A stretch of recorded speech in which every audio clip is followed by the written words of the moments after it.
For many of these bases, the end of World War II saw a decline in their use, but for RAF Upper Hayford in Oxfordshire, things couldn't have been more different.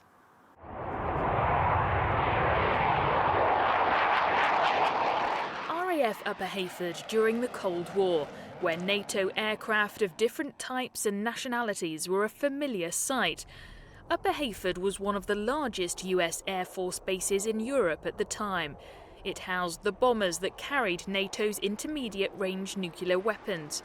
Before that, it had been home to American troops who had arrived in Bicester in the 50s.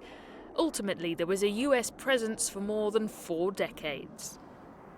Today, parts of the site are protected as scheduled monuments. It's one of the oldest bases in the world, more than 100 years of history. And despite the secrecy surrounding it, movie producers were granted special access to use it as a location for the Bond film Octopussy in the 1980s.